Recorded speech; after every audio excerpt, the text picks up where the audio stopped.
Política máxima para a iniciativa liberal é pôr o país a crescer. João Coutinho Figueiredo tem referido várias vezes que Portugal está num estado de estagnação económica. É uma visão completamente diferente da do Partido Socialista. Ainda esta semana ouvimos António Costa falar num ciclo virtuoso. O que eu proponho para este arranque de debate é que expliquem de forma clara e breve, se possível, esta divergência sobre a economia do país. João Coutinho Figueiredo, o que é que leva a iniciativa liberal a dizer que a economia está estagnada quando os números até mostram que o país tem crescido acima da média da União Europeia? Em primeiro lugar, muito boa noite, Sara Pinto, boa noite, António Costa. É um gosto estar aqui convosco e, como sempre, é um gosto ter esta oportunidade de mostrar que o liberalismo funciona e faz falta a Portugal, e exatamente porque é o liberalismo que pode voltar a pôr Portugal a crescer como deve ser. E a pergunta está muito bem colocada, mas já enferma daquilo que eu chamaria a propaganda do Partido Socialista de que o país tem crescido de forma satisfatória. Não tem. E eu trouxe afirmações da Iniciativa Liberal sobre o crescimento. Os portugueses têm poder de compra inferior há 20 anos, já poligrafado e fact-checked, é verdadeiro. A produtividade hoje em Portugal é inferior à relação à média europeia do que era há 25 anos, verdadeiro. Isto é importante porque isto limita o crescimento dos salários. Portugal é, juntamente com a Espanha, curiosamente um país que também tem uma geringonça, os que até ao final do terceiro trimestre de 2021 menos tinham recuperado em relação a 2019, depois da pandemia, de verdade. Portugal é o segundo país que menos vai crescer até 2023 entre todos aqueles que aderiram à União Europeia depois de nós. Okay? Portanto, já sei que o Dr. António Costa vai dizer... O próprio polígrafo, já agora, João Coutinho Figueiredo, também deu como afirmativa esta declaração feita por António Costa de que Portugal está a crescer acima da média da União Europeia. Eu vou bater o recorde de slides, se tiver sorte. Último slide. O Primeiro-Ministro, aliás, o António Costa, tem aqui na qualidade de Secretário-Geral do Partido Socialista, o António Costa tem dito que o Portugal cresceu 2,8% média durante os anos 2016 e 2019, o que é absolutamente correto. E foi superior à média da União Europeia. O que o António Costa não diz é que a média da União Europeia, que é esta barrinha que está aqui amarela, está deprimida pela primeira vez na história económica. França, Alemanha e Itália estavam em estagnação ou recessão no mesmo período. E se compararmos Portugal com os outros países que de facto são comparáveis connosco, a média desses outros países foi 3,8% superior aos 2,8% de Portugal, e há 11 países a crescer mais do que Portugal. 11, no mesmo período. Este é que é o nosso campeonato e, portanto, voltando ao princípio da minha resposta, o crescimento de Portugal não é satisfatório, corresponde na prática a uma estagnação. Aliás, 2,8 parece um número elevado, mas o que não está dito é que vem a seguir à recessão de 2011, 2015, pelos motivos que sabemos, aliás, provocados em boa parte pela governação socialista até 2011. E, portanto, é por isso que nós dizemos que Portugal está num momento de estagnação. Não é só os 20 anos, António Costa, não é os 20 anos, estes 6 também estão aqui explicados, e é por isso que as políticas liberais, que são diferentes destas, vão produzir resultados diferentes. António Costa, estamos a crescer, mas isso não nos impede de ficar para trás e de ser ultrapassados, por exemplo, por vários países que entraram na União Europeia apenas em 2004? Bom, muito boa noite aos dois, boa noite aos nossos espectadores. Quero começar por saudar o Sr. Deputado Coutinho Figueiredo por finalmente reconhecer que entre 2016 e 2019, nos primeiros 4 anos do meu governo, antes desta pandemia, nós estávamos a crescer 2,8%. Nós não carregamos factos. Se olharmos para os 15 anos anteriores, onde Portugal cresceu uma média de 0,4%, significa que nos 4 primeiros anos do meu governo nós crescemos 7 vezes mais do que tínhamos crescido nos 15 anos anteriores. E, portanto, se isto não significa termos avançado relativamente à situação de estagnação em que estávamos, eu não sei o que é que significa virar a página da estagnação. Crescer 7 vezes mais é virar a página da estagnação. Tivemos depois uma dramática situação mundial, europeia e também em Portugal, em 2020. Ainda não falei disso. Mas já o ano passado, em 2021, Portugal estava a crescer 4,6%, e as previsões mais conservadoras para este ano indicam que vamos crescer 5,8%.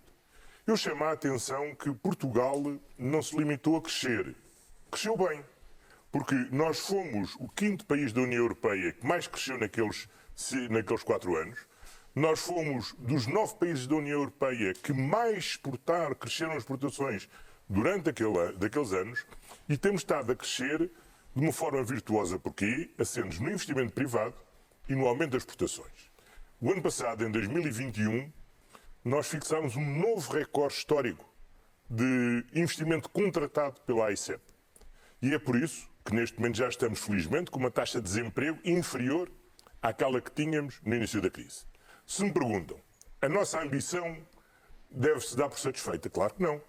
Não é? É preciso continuar a avançar, é preciso continuar a crescer mais. Muito mais. Mas para crescermos mais, qual é a boa receita? É isso. A boa receita são os dois fatores fundamentais do crescimento moderno: qualificações e inovação. E a boa notícia é que nestes anos, quando nós formos comparar redução de abandono escolar precoce, nós não só ultrapassamos países de leste, mas ultrapassamos países como a Alemanha ou como a Dinamarca. Quando nós falamos em investimento em ciência, em investigação e desenvolvimento, nós crescemos nestes anos tendo ultrapassado países como a Itália ou como o Luxemburgo. Portanto, nós temos que nos comparar com os países que estão à nossa frente, que estão no pelotão da frente da União Europeia, que é aqueles de quem nós nos queremos aproximar.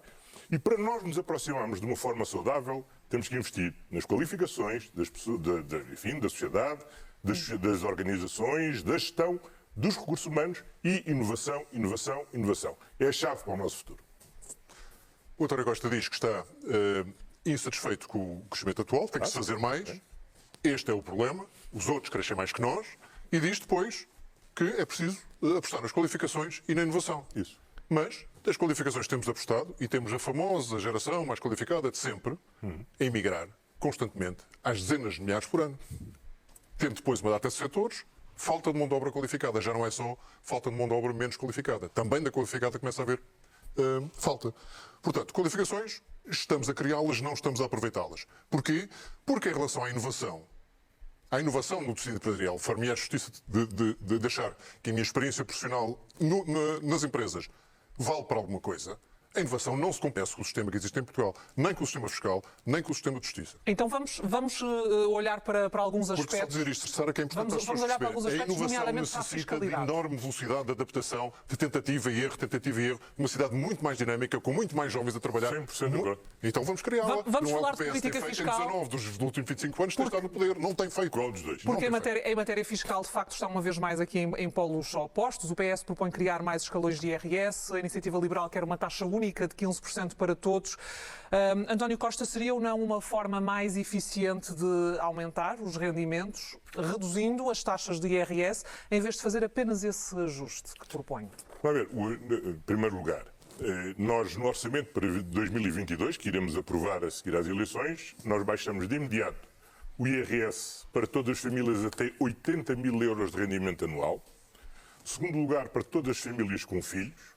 E, em terceiro lugar, uma grande redução para a tributação dos jovens, precisamente para ajudar a fixar esse talento. O nosso mecanismo de IRS jovem significa o seguinte: nos 2 primeiros anos de atividade, isenção sobre 30% do rendimento. No quarto e no quinto ano de atividade, no terceiro e no quarto ano de atividade, 20% de isenção sobre do rendimento. No quinto ano, 10% de isenção do rendimento. Com duas outras medidas muito importantes que terão passado despercebidas, mas que são muito importantes precisamente para fixar esse talento. Primeiro, termos o regime fiscal mais competitivo de toda a União Europeia para a propriedade intelectual e um tratamento muito favorável para quem investe e trabalha nas startups, através de um mecanismo fiscal muito amigo, dos planos das remunerações, através de planos de participações, de stock options, de forma a que esses jovens se mobilizem, se motivem para fixar cá, gerar cá as suas empresas, trabalharem cá e terem cá maior Devo dizer que foi das poucas medidas do orçamento, da proposta de orçamento para 22 que eu gostei. Das poucas. Em relação à sua proposta, depois João Coutinho Figueiredo, diz a Constituição que o imposto sobre o rendimento pessoal deve ser progressivo. De que forma é que uma taxa única, como aquela que propõe, assegura essa progressividade e traz justiça fiscal? Ora, eu vou mostrar mais uma vez. É assim que funciona uma taxa única. Tem vários níveis de rendimento, tem uma taxa que é única, mas com uma isenção de cerca de 700 euros. Portanto, com a isenção, o que faz que uma pessoa com 800 euros pague 2,8% de taxa, com 1.200 paga 6,9% e 3.600 paga 12,3%. Portanto, é progressiva, é constitucional. Já tive de mostrar isto outra vez. Mostrarei as vezes que forem precisas. Com uma isenção, para além das deduções por filho, que é a nossa proposta também. Portanto, é essa isenção que atribui a tal progressividade. Que a torna progressiva. Agora, no sistema que temos atual, e a Sara Pinto perguntou muito bem, o PS pretende passar de 7 para 9 escalões. 9. Também acho que tenho um slide sobre isso. Como disse, eu hoje vou bater recorde de slides. Ainda bem que não são taxados os slides. Esta linha encarnada, 9. Não há país na União Europeia com 9 escalões. Quer dizer, há um. Todos os outros têm menos e há 11 que têm 1 ou 2 escalões apenas. 11 países têm 1 ou 2 escalões. Não é nenhuma bizarria que nós estamos a propor. A nossa proposta de taxa única, que como sabe passa por uma fase intermédia com 2 taxas, é uma coisa absolutamente normal. O que é que se passa hoje em termos fiscais em Portugal e que é absolutamente contrário à tal inovação e à tal qualificação que António Costa diz que é fundamental para crescer, e eu estou de acordo. Vamos falar do José, que é alguém que é mediana em Portugal, infelizmente ganha 800 euros. Está um bocadinho abaixo da mediana. Metade dos portugueses ganham menos de 890 euros em Portugal. Que está a ganhar 800 euros. A empresa quer aumentá-lo para 900. O que é que tem que fazer? Dá-lhe os 100 euros de aumento e os encargos sociais. Paga mais 24 euros. O José, o que é que recebe? Só recebe desses 124 que a empresa paga mais, paga 66. Os outros são pagos para quem? Para o Estado. 58 euros. Ou seja, para aumentar 100 euros o José hoje, o Estado fica com 47% do aumento. Metade do aumento que ganha de alguém que ganha 800 euros. Para passar para 900, o Estado fica com metade, António Costa. Isto não é possível. Não compensa trabalhar para subir na vida em Portugal. O mérito de alguém que se queira esforçar fica completamente atacado com António isto. Costa, é um problema que tem de ser resolvido? O facto de aumentos salariais serem absorvidos pelos impostos? Metade. E se fôssemos para outros escalões, não era quase 60%. Eu não venho armado com os slides. Eu empresto-lhe alguns, vão-me sobrar. Não é necessário, basta a realidade. A realidade é a seguinte. Nós, pela primeira vez, desde 2017, voltámos a ter saldos migratórios positivos. Ou seja, há mais pessoas a virem para Portugal do que pessoas a saírem de Portugal. As qualificações? Nós temos atraído o investimento direto estrangeiro, batendo todos os recordes, e temos vindo a conseguir melhorar o rendimento. Agora, o grande desafio que o país tem é melhorar o rendimento coletivamente. Ora, aqueles que começam logo por se opor à subida do salário mínimo são mesmo os últimos que dão confiança de que os outros salários vão subir. Nós temos em sede de concertação social um acordo em negociação desde o início da legislatura e cuja negociação foi agora suspensa por causa desta crise política que foi aberta, que visa simultaneamente tratar da melhoria da produtividade das empresas e, por outro lado, da melhoria geral dos rendimentos. Porque o salário mínimo subiu 40%, mas o salário médio subiu 25%, e nós temos que subir significativamente estes níveis de rendimento. Claro que o Estado pode dar aqui uma ajuda com este mecanismo da IRS. Não ficando esse aumento absorvido por uma subida de escalão. Com certeza, mas é por isso que nós tínhamos uma norma técnica no Orçamento de Estado, precisamente para que estes aumentos salariais não fossem consumidos pela mudança de escalão. Agora, aquilo que a Iniciativa Liberal propõe, generosamente para isentar esses aumentos, tem a ver com o modelo de segurança social que a Iniciativa Liberal defende. E o modelo que a Iniciativa Liberal defende assenta na seguinte ideia. Pelo menos metade daquilo que são os descontos para a segurança social devem ser atribuídos a um modelo de capitalização, ou seja, devem ser investidos em bolsa. É um sistema semelhante àquele que o Dr. Rui Rio disse aqui que concordava consigo.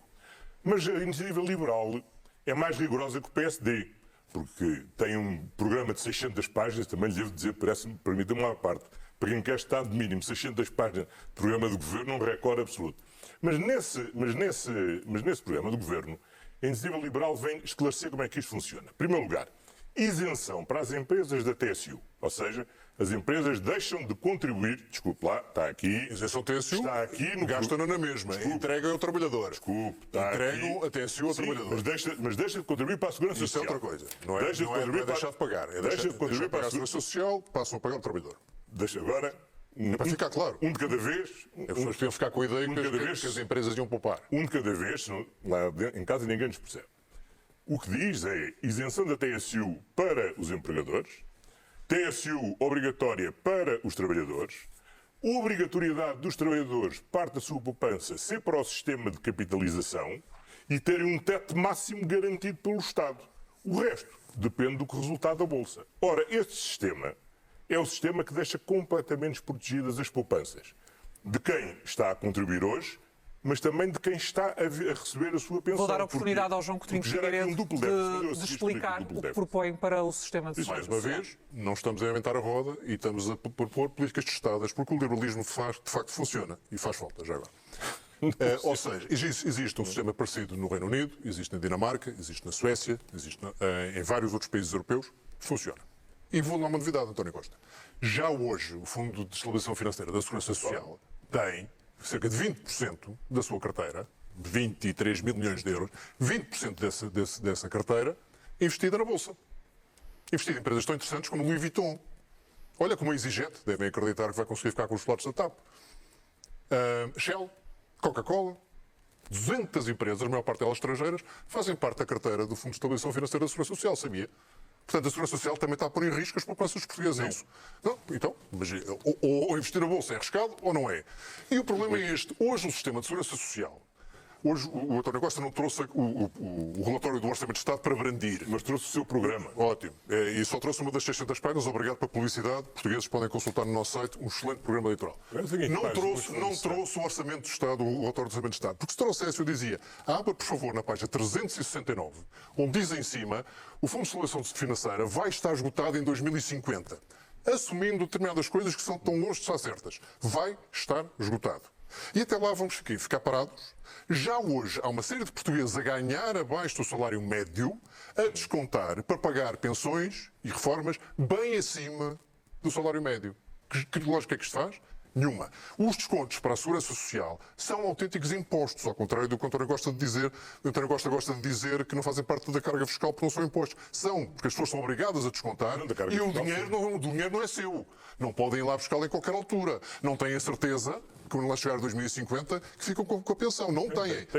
Não. É um imposto que não tem contrapartida garantida. E por isso é fundamental começar a fazer a transição para pilares de capitalização, fazendo o capeamento das pensões, fazendo o capeamento dos descontos e fazendo com que a TSU os paga pelos empregadores reverta integralmente para os salários. De uma forma gradual. Podemos estudar a forma passada. Eu vou dar a oportunidade também ao António Costa para fecharmos este assunto. Do sistema de Segurança Social. Mas, senhor deputado, não vamos confundir as coisas.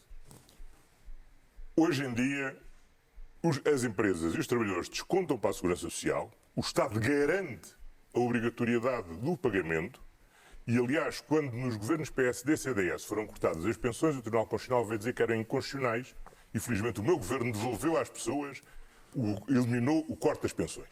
E, portanto, as pensões são garantidas. O Fundo de Estabilização Financeira aplica parte dos seus recursos para, através da rentabilidade que tem, e é cerca de 5% ao ano, reforçar as receitas da Segurança Social.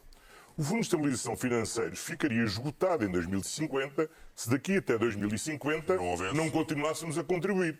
Ou seja, se adotássemos um modelo em que ninguém mais contribuía para a Segurança Social. Ora, vamos todos continuar a contribuir para a Segurança Social. O seu modelo é diferente. O seu modelo o que diz é assim, obrigatoriamente há uma parte que fica para a Segurança Social e só paga parte da pensão. A outra parte está aqui com uma componente obrigatória, está cá escrito, tem que ser aplicada para aplicação numa capitalização, que pode ser porque diz que só transitoriamente é pública, que pode ser na Segurança Social. Pode ser, não, mas diz que é só transitoriamente. Depois passa a ser gestão privada. E a partir daí, o risco que hoje corre por conta do Estado passa a contar por conta de cada contribuinte.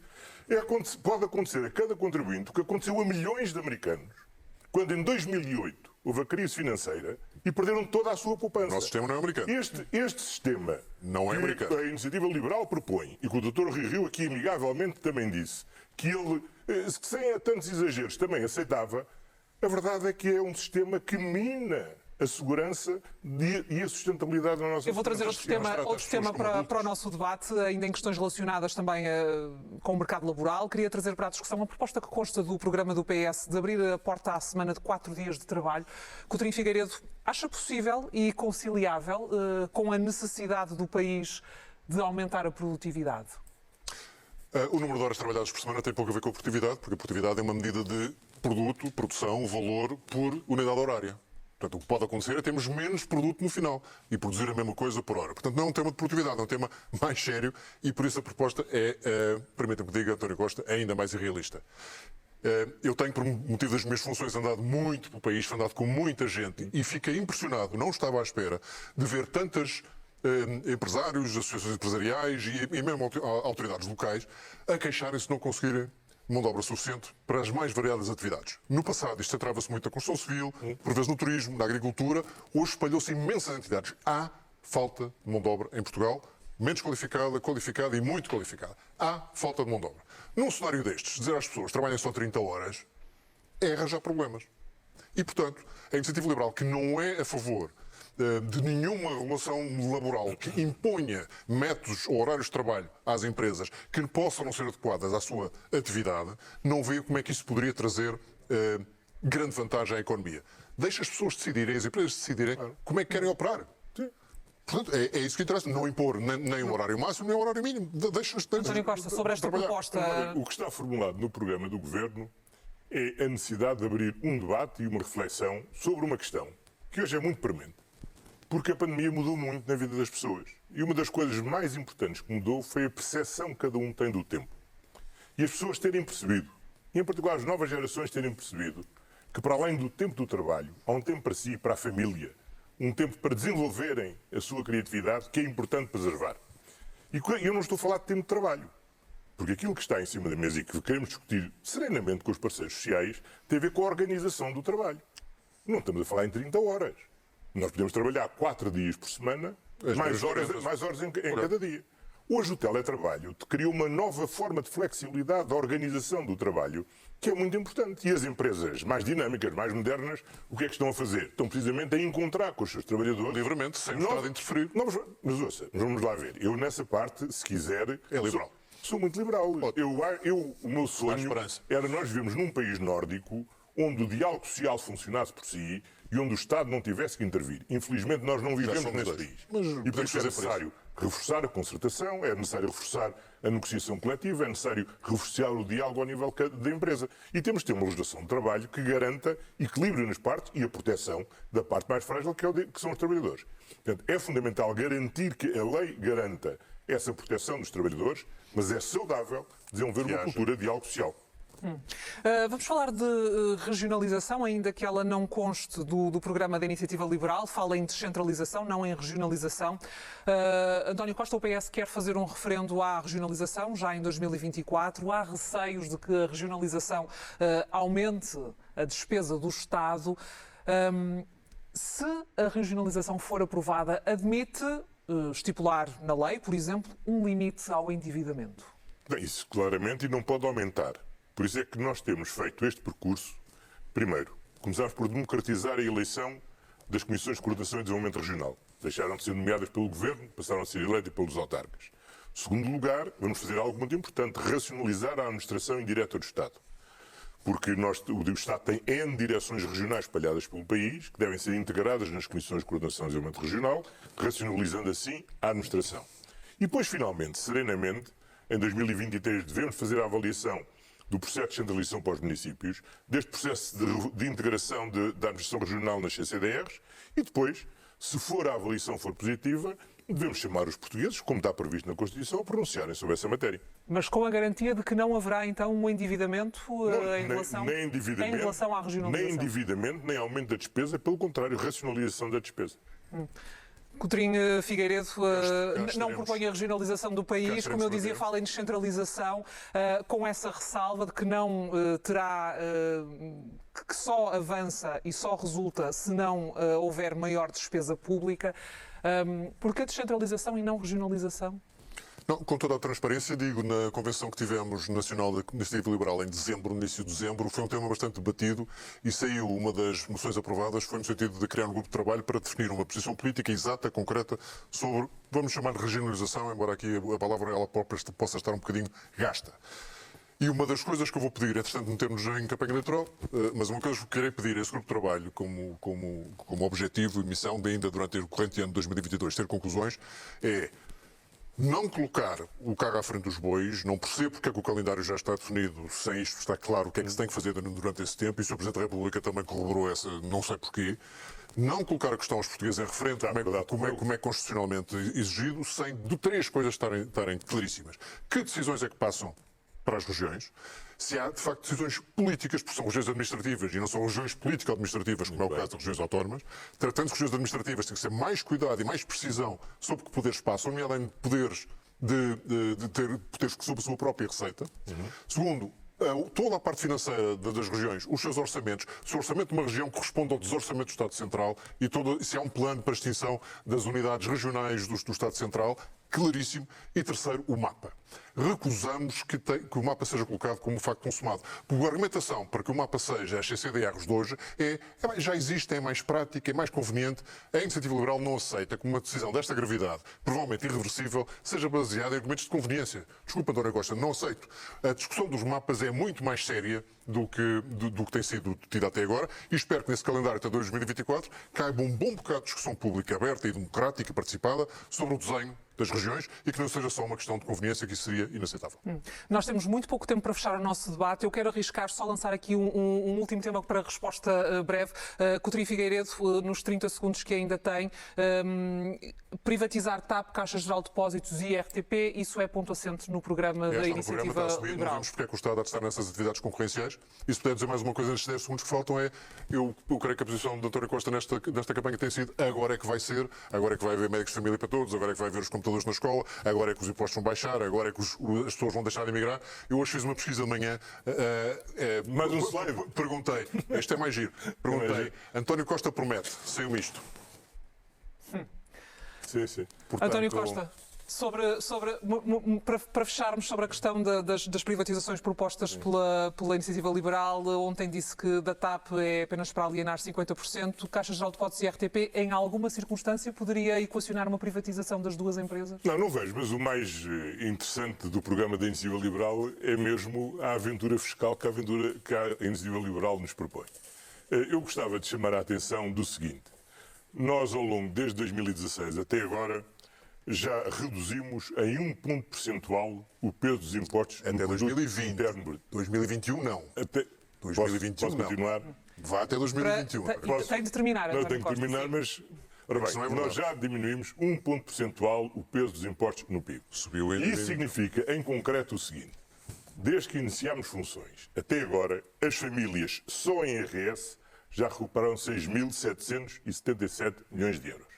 Em IVA, e empresas e famílias já recuperaram 2.530 milhões de euros. E, finalmente, para terminar, as empresas em IRC já recuperaram 3.294 mil milhões de euros, o que significa, na prática, o equivalente a 3 pontos percentuais, a 3,5 pontos percentuais da taxa do IRC. É possível. E, portanto, isto significa que sem aventuras de taxas únicas, onde quem ganha 30 mil ou 300 mil paga ao mesmo, aquilo que nós António Costa, João Coutinho Figueiredo, chegamos ao fim do nosso debate. Há 2019. Agradeço aos dois.